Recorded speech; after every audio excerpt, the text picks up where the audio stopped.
नमस्कार। आज हम व्यक्तिगत वित्त की दुनिया में काफी हलचल मचाने वाली एक किताब पर बात करने वाले हैं। रॉबर्ट कियोसाकी की rich dad poor dad.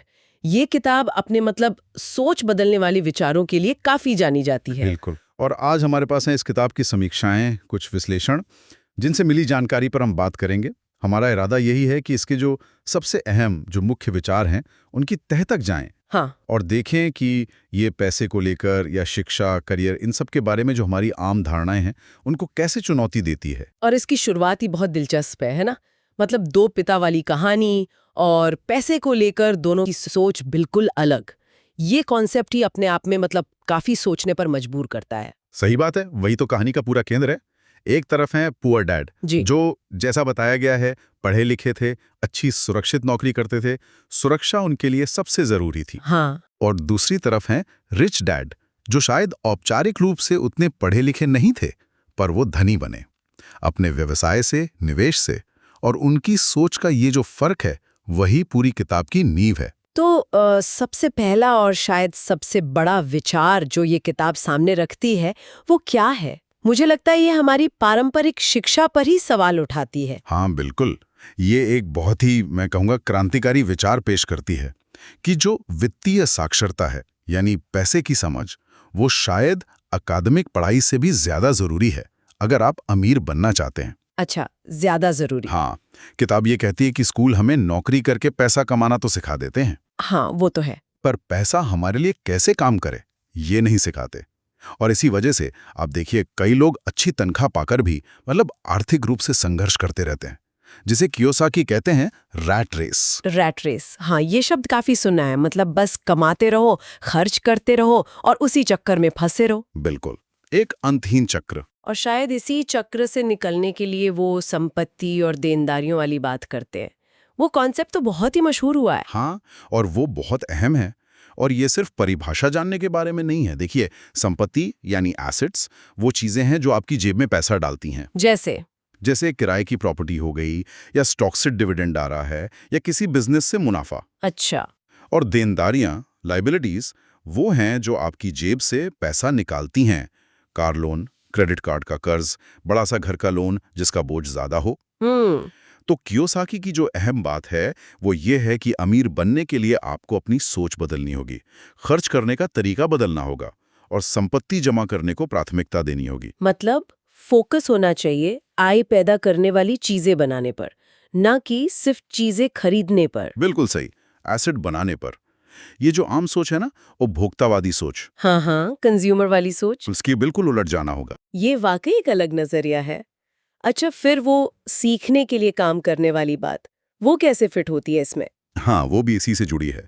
Rich dad की सलाह ये थी कि नौकरी सिर्फ तनख्वाह के लिए मत करो, बल्कि जरूरी स्किल्स, जरूरी कौशल सीखने के लिए करो। कौन से कौशल? खासतौर पर बिक्री यानी सेल्स, मार्केटिंग, नेगोशिएशन यानी बातचीत की कला, निवेश कैसे करें, लोगों को कैसे समझें।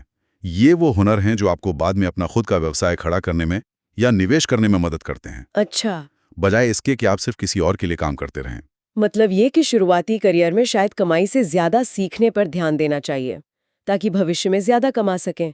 दिलचस्प है। और फिर आता है वो निष्क्रिय आय वाला कॉन्सेप्ट, पैसिव इनकम। हाँ, ये भी वित्तीय स्वतंत्रता का एक बहुत जरूरी हिस्सा है। किताब इस पर बहुत जोर देती है कि सिर्फ सैलरी पर निर्भर रहना ठीक नहीं, वो जोखिम भरा है और आपकी कमाई को सीमित भी रखता है। सही बात है। असली आजादी तो तब मिलती है जब आप निष्क्रिय आय के स्रोत बना लेते हैं। निष्क्रिय आय ऐसी इनकम जिसके लिए रोज खटना ना पड़े। हाँ बिल्कुल, ऐसी आमदनी जिसके लिए आपको लगातार एक्टिव होकर काम ना करना पड़े। जैसे रियल एस्टेट से किराया आ रहा है, स्टॉक से डिविडेंड मिल रहा है, या कोई ऐसा बिजनेस जो खुद ब खुद चलता हो। यही चीज आपको उस रैट रेस से बाहर निकाल सकती है। सही है। लेकिन इन सब में तो जोखिम भी होगा ना, है ना? संपत्ति बनाना, नया काम शुरू करना, इसमें डर लगना तो स्वाभाविक है। बिल्कुल, और यही 5वां सबक है इस किताब का। पैसे खोने के डर पर काबू पाना और सोच समझकर जोखिम लेना, कैलकुलेटेड रिस्क लेना। कियोसाकी का मानना है कि ज्यादातर लोग डर की वजह से ही सुरक्षित रास्ते पर चलते रहते हैं, और इसीलिए वो अमीर नहीं बन पाते। हाँ, ये बात तो है। तो वित्तीय सफलता के लिए वो कहते हैं थोड़ा जोखिम लेना पड़ता है, अपनी गलतियों से सीखना पड़ता है, ये जुआ खेलना नहीं है। बल्कि समझदारी से आगे बढ़ना है। हाँ बिल्कुल, समझदारी से कैलकुलेट करके। तो ये वो मुख्य विचार थे जिन्होंने किताब को इतना पॉपुलर बनाया, इतना प्रभावशाली बनाया। इसकी सबसे बड़ी ताकत क्या मानी जाती है फिर? देखिए, मेरे ख्याल से इसकी सबसे बड़ी ताकत है इसकी सरल भाषा और कहानी कहने का अंदाज। ये जो दो पिताओं का विरोधाभास है ना, वो लोगों को बहुत आसानी से समझ आता है और उनकी पारंपरिक सोच को सीधे चुनौती देता है। हाँ, वो कनेक्ट करता है। बिल्कुल। और ये लोगों को प्रेरित करती है कि वो अपनी वित्तीय स्थिति की जिम्मेदारी खुद लें। ये एक तरह से जगाने वाली कॉल है, वेकअप कॉल। लेकिन हर लोकप्रिय चीज की तरह इसकी कुछ आलोचनाएं भी जरूर होंगी, कुछ कमियां। हाँ, आलोचनाएं भी काफी हैं, उनको भी ध्यान में रखना जरूरी है। कुछ समीक्षक मानते हैं कि इसमें ठोस कदम दर कदम वाली सलाह की कमी है। मतलब ये क्या करना है ये तो बताती है, पर कैसे करना है वो नहीं। हाँ, कैसे पर ज्यादा विवरण नहीं देती। कुछ सलाह, खासकर रियल एस्टेट वाली, थोड़ी ज्यादा सरल बना दी गई हैं, ऐसे कहा जाता है। फिर अमीर डैड असल में थे भी या नहीं, इस पर भी सवाल उठते रहे हैं। अच्छा। और क्योंकि ये किताब 1997 में लिखी गई थी, तो कुछ उदाहरण आज के समय में शायद थोड़े पुराने लग सकते हैं। हाँ, ये मुमकिन है। तो इन आलोचनाओं को भी नजरअंदाज नहीं करना चाहिए। तो फिर कुल मिलाकर इस किताब को किस तरह देखना चाहिए, क्या सलाह देंगे? देखिए, रिच डैड पुअर डैड उन लोगों के लिए एक बहुत अच्छा शुरुआती बिंदु है जो अपनी वित्तीय सोच को बदलना चाहते हैं।